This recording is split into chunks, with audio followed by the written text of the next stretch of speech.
What I'd like to do today is talk about one of my favourite subjects, and that is the neuroscience of sleep. Now, there is a sound. It worked.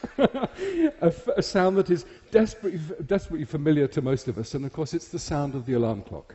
And what that truly ghastly, awful sound does is stop the single most important behavioural experience that we have, and that's sleep. Actually, sleep is an incredibly important part of our biology, and neuroscientists are beginning to explain why it's so very important. So let's move to the brain. Now, okay, so where have we got to? We've said that sleep is complicated, and it takes 32 years of our life. But what I haven't explained is what sleep is about. So why do we sleep? And it won't surprise any of you that, of course, as scientists, we don't have a consensus. There are dozens of different ideas about why we sleep. And I'm going to outline 3 of those. The first is sort of the restoration idea, and it's somewhat intuitive. Essentially, all the stuff we've burnt up during the day, we restore, we replace, we rebuild during the night. And indeed, as an explanation, it goes back to Aristotle. So that's what, 2,300 years ago. It's gone in and out of fashion. It's fashionable at the moment because what's been shown is that within the brain, a whole raft of genes have been shown to be turned on only during sleep. And those genes are associated with restoration and metabolic pathways. So there's good evidence for the whole restoration hypothesis. After you've tried to learn a task and you sleep-deprive individuals, the ability to learn that task is smashed. It's really hugely attenuated. So sleep and memory consolidation is also very important. However, it's not just the laying down of memory and recalling it.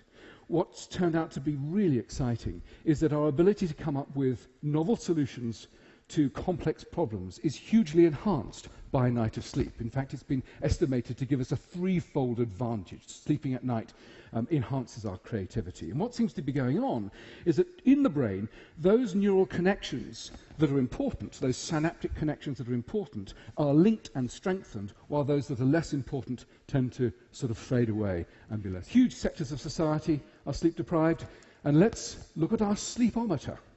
So, in the 1950s, good data suggests that most of us were getting around about 8 hours of sleep a night. Nowadays, we sleep 1.5 to 2 hours less every night. So we're in the sort of 6.5 hours every night league. For teenagers, it's worse, much worse. They need 9 hours for full brain performance, and many of them on a school night are only getting 5 hours of sleep. It's simply not enough. If we think about when you're tired and you lack sleep, you have poor memory, you have poor creativity, you have increased impulsiveness, and you have overall poor judgment. Stress. Tired people are massively stressed. And one of the things of stress, of course, is loss of memory, which is what I'm sort of just then had a little lapse of. But stress is so much more. So if you're acutely stressed, not a great problem. But it's sustained stress associated with sleep loss that's the problem. So sustained stress leads to suppressed immunity. And so tired people tend to have higher rates of overall infection, and there's some very good studies showing that shift workers, for example, have higher rates of cancer. Increased levels of stress throw glucose into the circulation. Glucose becomes a dominant part of the vasculature and essentially you become glucose intolerant, therefore diabetes too. Stress increases cardiovascular disease as a result of raising blood pressure. So there's a whole raft of things associated with sleep loss that are more than just a mildly impaired brain, which is where I think most people think that sleep loss resides. So, well, and this is slightly offensive, sleep for dummies. Make your bedroom a haven for sleep. The first critical thing is make it as dark as you possibly can, and also make it slightly cool. Very important. Actually, reduce your amount of light exposure at least half an hour before you go to bed. Light increases levels of alertness and will delay sleep. What's the last thing that most of us do before we go to bed?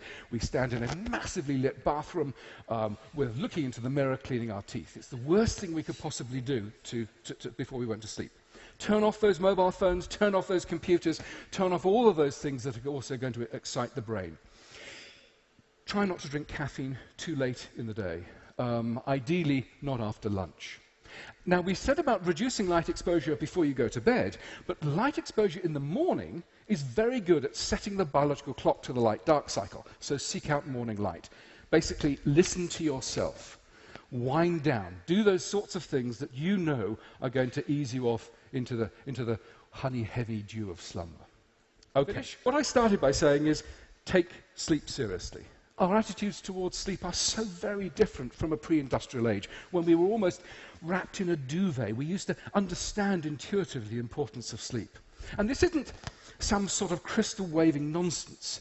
This is a pragmatic response to good health. If you have good sleep, it increases your concentration, attention, decision-making, creativity, social skills, health. If you get sleep, it reduces your mood changes, your stress, your levels of anger, your impulsivity, and your tendency to drink and take. Jim Butcher, the fantasy writer, said, "Sleep is God, go worship."